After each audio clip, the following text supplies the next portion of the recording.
안녕하세요. 김태훈 목사입니다. 뚜벅뚜벅 메시지. 오늘은 요한복음 19번째. 한 번 찍으면 끝장을 본다. 한 번 찍으면 끝장을 본다. 요한복음 6장 60절에서 71절의 말씀 가지고 뚜벅뚜벅 시작하겠습니다. 요한복음 6장은 세 부분으로 구성되어 있습니다. 첫 부분은 오병이어로 5천 명 먹이고 남았다는 내용으로 이 배부른 무리에 대한 기록입니다. 두 번째는 생명의 떡에 대한 교훈인데, 육이 배부르는 것보다는 영이 배불러야 한다라는 가르침이 있지요.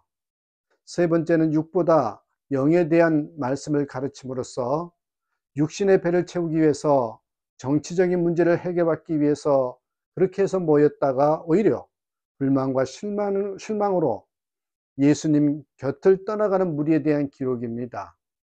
오늘 본문은 그 세 번째 해당되는 내용입니다. 오병이의 기적을 체험한 무리들은 예수님을 임금으로 삼으려 합니다.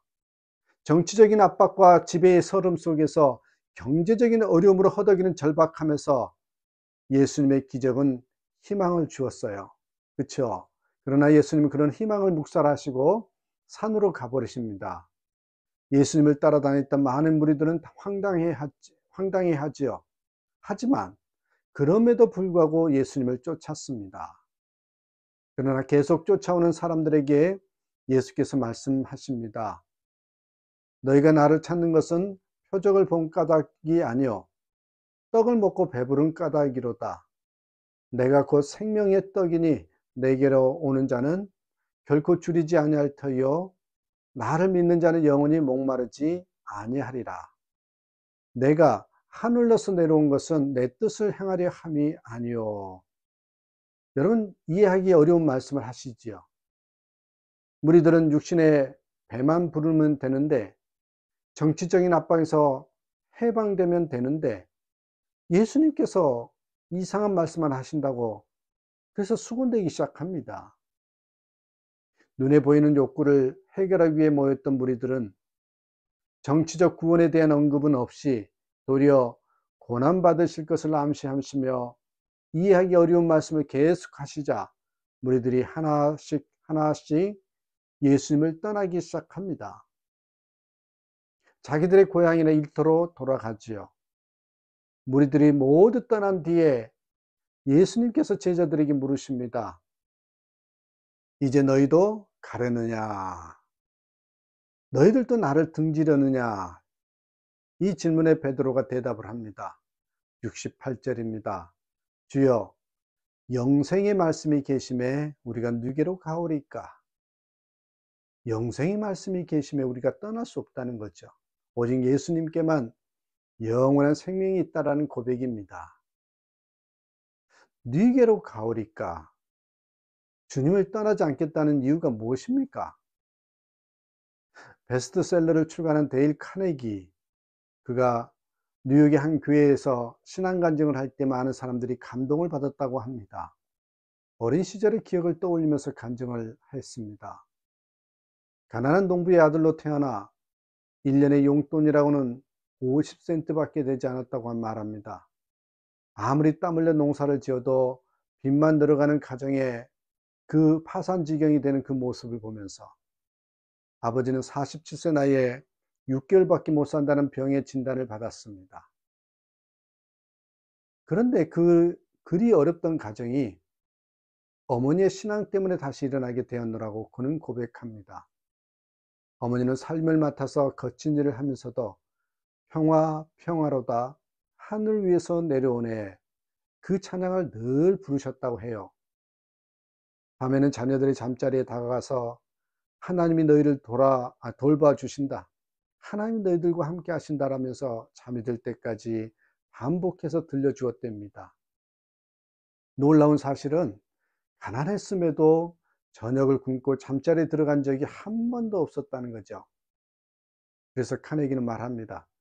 당시 한 조각의 빵 속에는 어머니가 계셨고 하나님이 계셨습니다.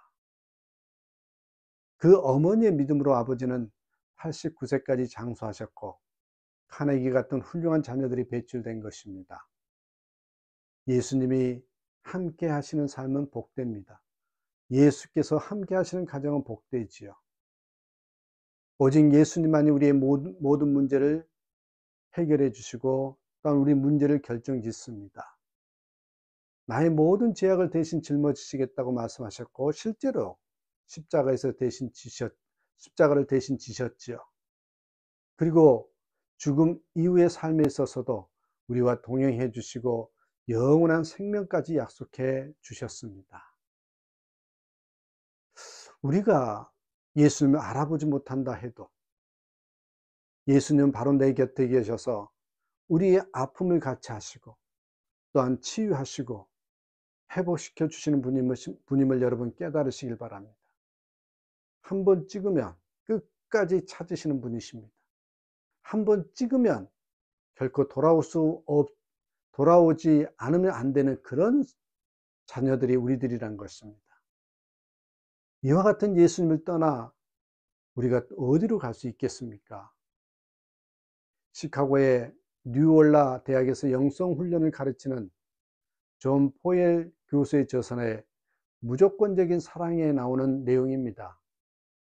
톰이라는 학생이 붉게 물든 머리에 찢어진 청바지 차림으로 영성훈련에 참석했대요. 톰은 포엘에게 아직도 당신은 성경을 믿습니까? 하나님을 믿습니까? 라고 하며 하나님을 부정하고 조롱해요. 그래서 포엘 교수는 톰을 따로 불러 말합니다. 나는 너보다 인생을 많이 산 사람이다. 그러니 내 말을 듣고 예수를 믿어라. 그러나 톰은 예수를 만나지도 않을 뿐만 아니라 찾지도 않겠다고 강하게 말하지요. 그때 포엘 박사가 유명한 말을 합니다. 네가 예수를 찾지 않으면 예수님이 너를 찾을 것이다. 한번 찍으면 끝까지 찾아내시고 또한 끝까지 붙잡으신다는 겁니다. 4년이 지난 뒤에 톰은 초췌한 모습으로 졸업생 특별 강좌에 참여하였습니다. 히피머리가 아닌 정장 차림으로 포엘 교수를 찾아와 말합니다. 교수님, 저는 폐암말기 환자입니다. 수술도 할 수 없어서 곧 죽게 됩니다. 교수님을 찾아온 이유가 있습니다. 더 살 수만 있다면 제가 만난 예수를 전하고 싶습니다. 그러니 제 대신에 강의 때마다 학생들이 예수를 만나도록 말해 주십시오. 포일 교수는 지금 죽기에 원통하지 않느냐고 물었습니다. 톰은 말합니다. 아닙니다. 폐암에 걸려 예수를 만나지 못했다면 지금도 죄악에 빠져 살았을 것입니다. 예수님을 만난 기쁨과 행복도 맛볼 수 없었을 것입니다. 그러나 지금은 생명을 잃는다 해도 구원의 확신과 영생이 저에게 훨씬 더 귀합니다. 보일 박사는 지금도 특별 강좌 때마다 톰의 이야기를 전하면서 예수를 소개하고 있습니다. 여러분이 예수를 찾지 않으면 반드시 예수께서 여러분을 찾으실 것입니다. 라고. 오늘 본문을 통해서 예수님께서 우리에게 묻습니다. 이 시간 베드로처럼 고백하시길 바랍니다.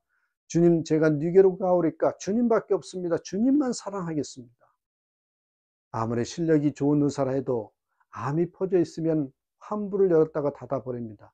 포기하는 것이 환자를 위한 길이라고 알기 때문이죠. 그러나 우리 예수님은 절대로 포기하지 않습니다. 의학적으로 사형 선고를 내렸다 해도 절대로 포기하지 않습니다. 인간의 끝은 하나님의 시작이기 때문입니다. 재판관은 죄인을 잘 대해 줄 수는 있어도 그의 죄를 용서해 줄 수가 없지요.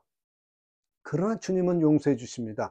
죄를 용서하심으로써 더 이상 죄인이 아닌 의인으로 만들어 주십니다. 그리고 우리를 버리지 아니하시고 당신의 자녀로 삼아 주시지요.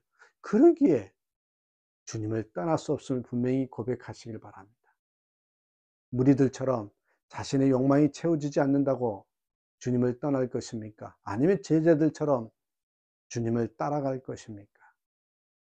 영생의 말씀에 계신 예수님을 떠나지 않고 예수님과 동행하는 그런 제자들이 되셨으면 합니다. 예수님만이 우리의 생명이시고 우리의 길이요 우리의 의미가 되심을 고백하시길 바랍니다. 부디 헛된 욕심으로 살던 세속적인 삶을 버리고 주님을 따라가시길 바랍니다. 그래서 함께 하시며 버리지 아니하시는 그 예수님을 끝까지 따르는 저와 여러분이 되셨으면 좋겠습니다. 아니, 그리 아니하실지라도 하나님이 한 번 택하셨다면, 한 번 찍으셨다면 끝까지 찾으신다는 걸 여러분 잊지 마시기 바랍니다. 늘 주님께 붙잡혀서 살아가는 저와 여러분 되시기를 주님의 이름으로 축복합니다. 감사합니다.